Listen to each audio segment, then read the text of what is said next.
Talmadge Magno, who's head of civil defense, and Eileen O'Hara, who is our representative on the council.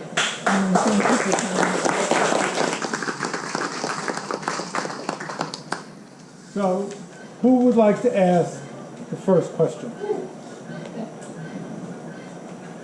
Good evening. Thank you for being here.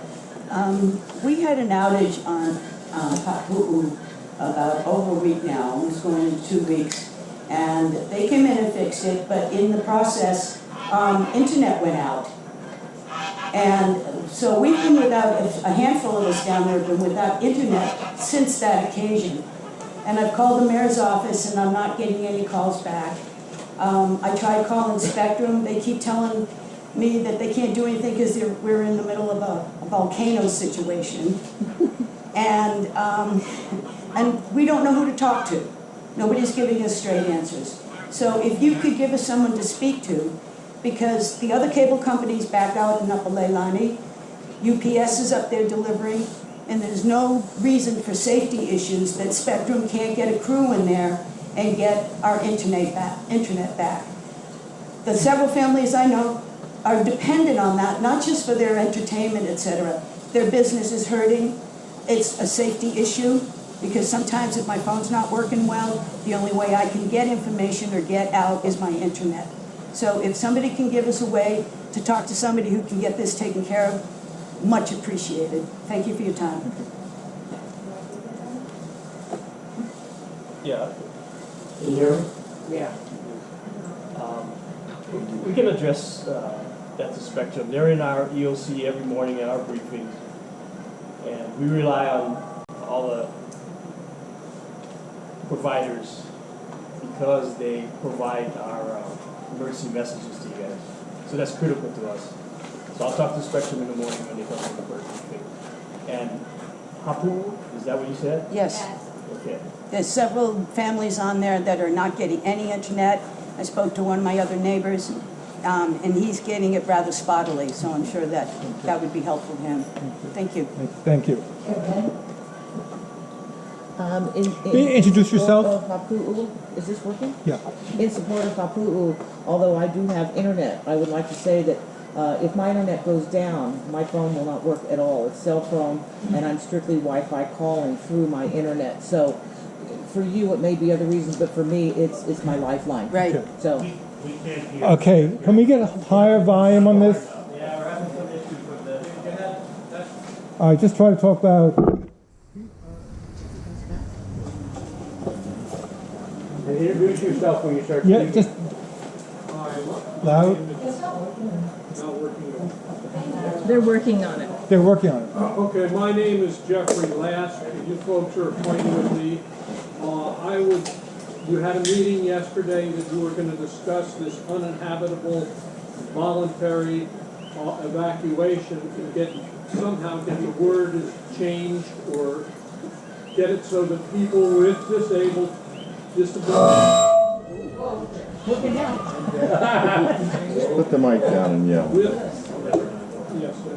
With disabilities, young children, or problems can get assistance from FEMA instead of getting turned down. We have been turned down by everybody because of voluntary, and that's what I would like to see. I knew you had that meeting, and you could tell us what happened that week.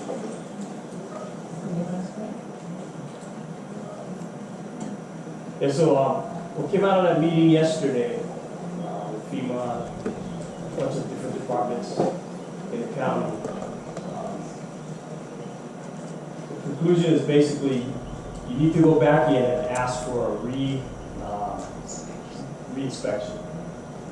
From who? Re-inspection. by FEMA. They won't go into the evacuation zone. One at a time, please. Okay.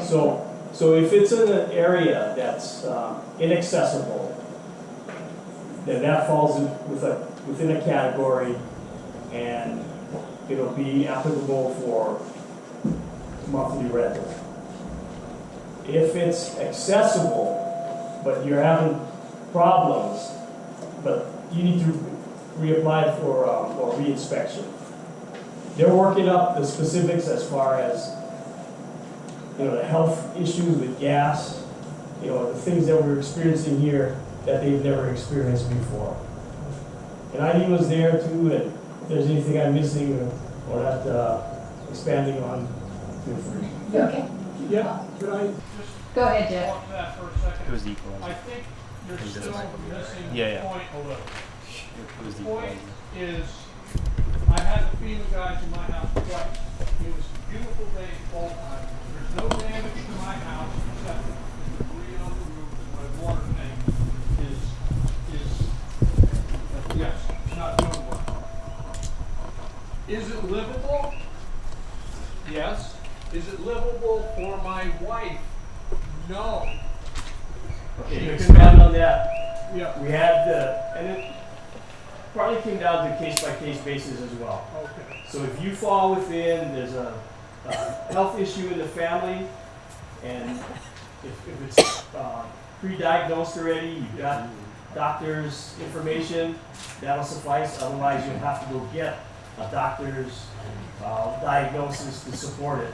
But they'll be looking at individual cases as well. So that's why they're starting to understand the hazards that everybody's facing out there, and they'll look at it more individually instead of just a whole subdivision as one. Thank you. Jeff, one thing too, there was a lot of discussion on this. Understand, this is basically FEMA's first event of this nature.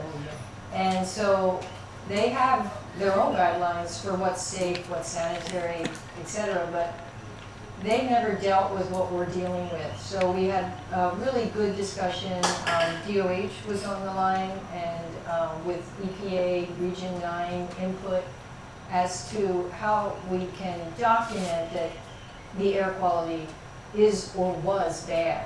Now that we have meters up in 9 locations now? But not only one in Yeah, but it's not just Leilani that is impacted. For instance, early on, many people from down Cebu, Black Sands, were experiencing such bad air they had to leave and go stay in a hotel. And can that be reimbursed? These were the kinds of questions. So we weren't looking just at air quality, we were also looking at the Pele air, the constant tremors that get people on edge.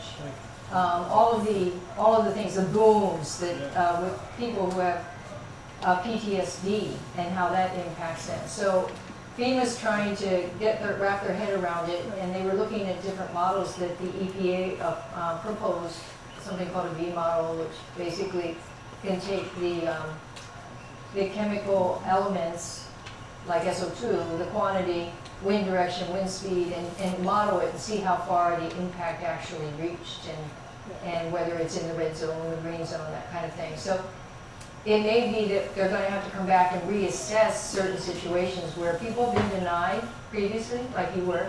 And that's what Talmadge is saying, ask for a re-inspection. We also discussed the fact that every day is different.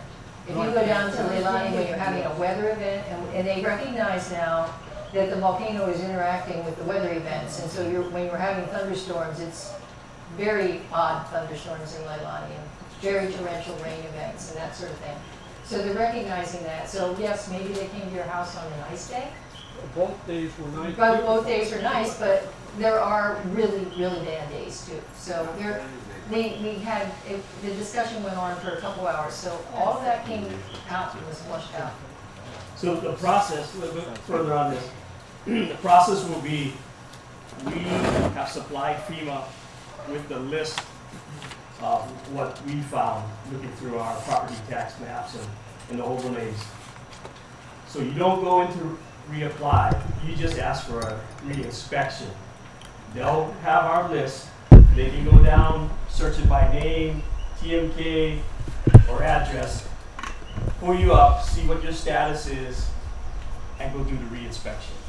But once again, as Eileen was just saying, it isn't a re-inspection, it's a Jeff, it's Jeff, more I like a think reassessment. reassessment. Okay, but their terminology, and a lot of this comes down to terminology, is asking for re-inspection. For instance, when we were talking terminology at the county, inaccessible means to the finance department, the real property tax office, means a home that's surrounded by live lava that's still standing, but you can't get to it without risking your life. That's what we're calling, the county's calling inaccessible.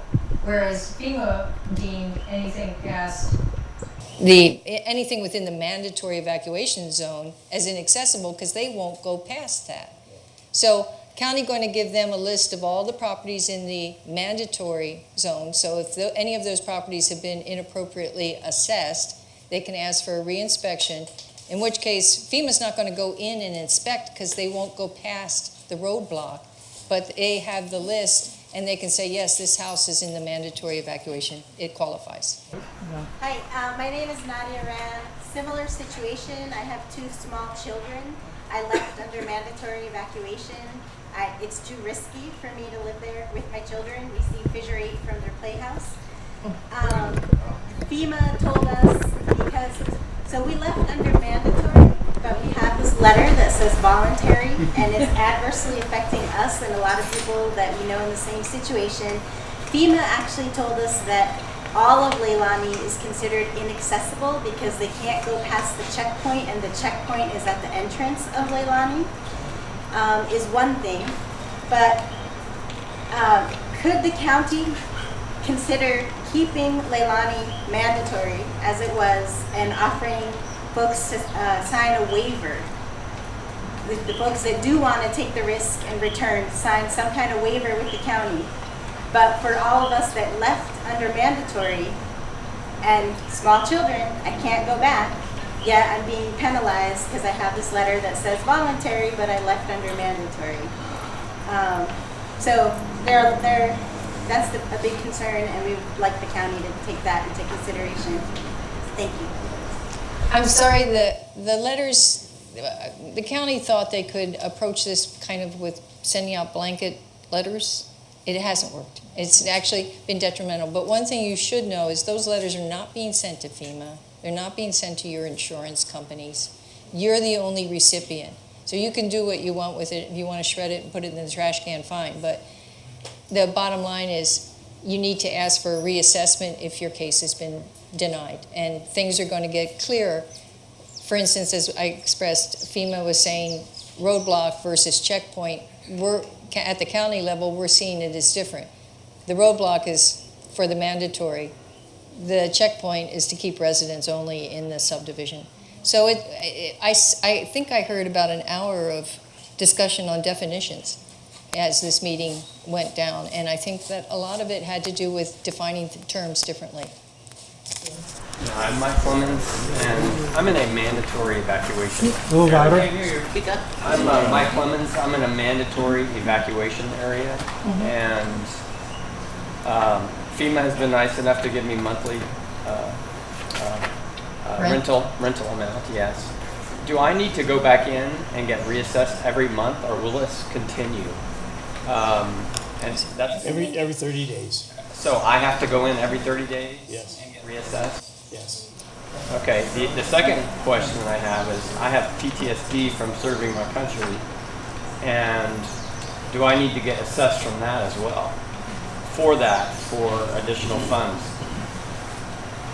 Because there are medical expenses and other things that I'm required to do.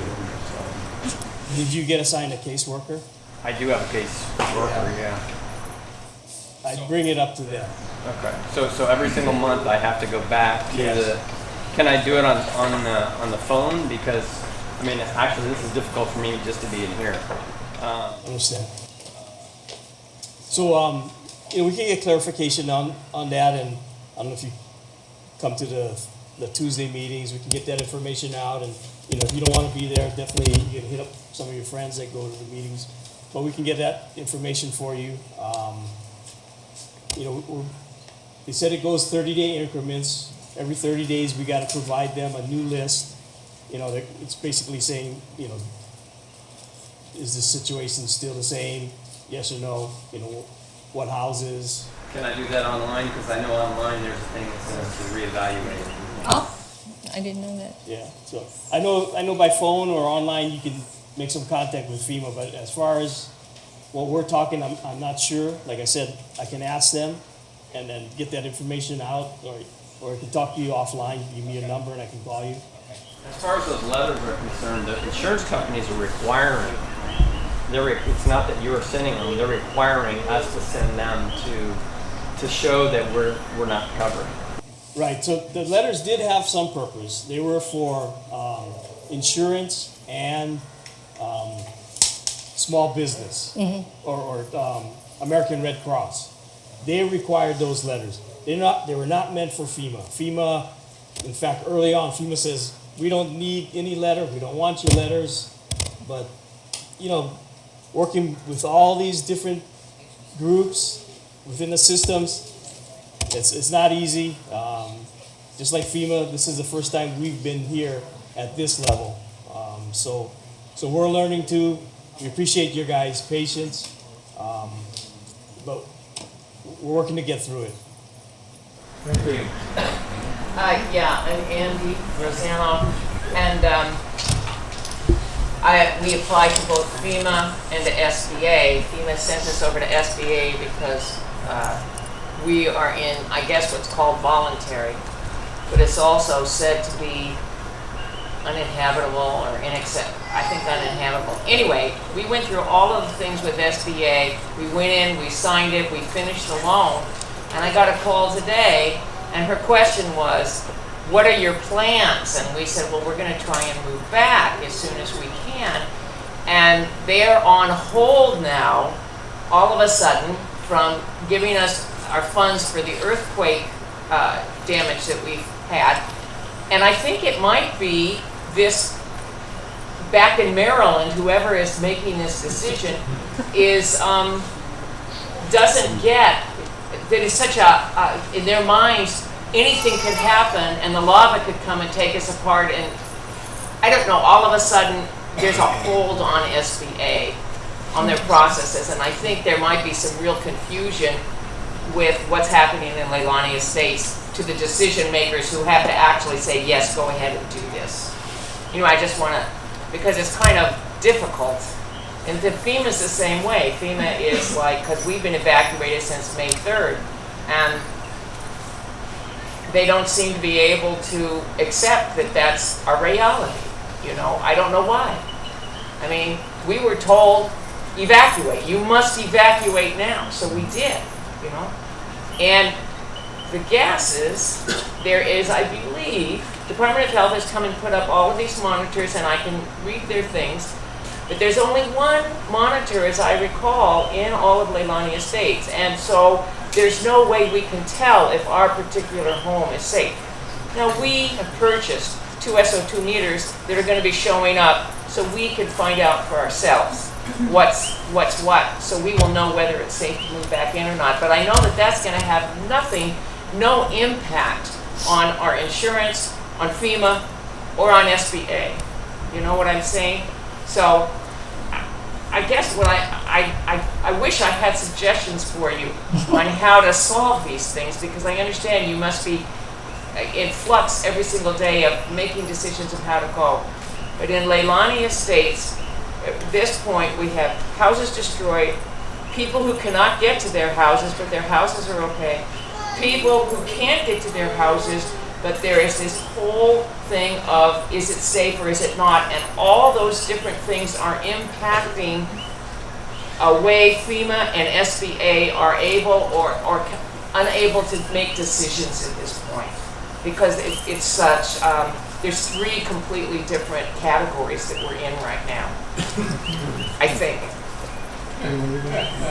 Well, based on what you've said, one suggestion I have is either go back to the Disaster Recovery Center, talk to Small Business Administration, and try to clear that up.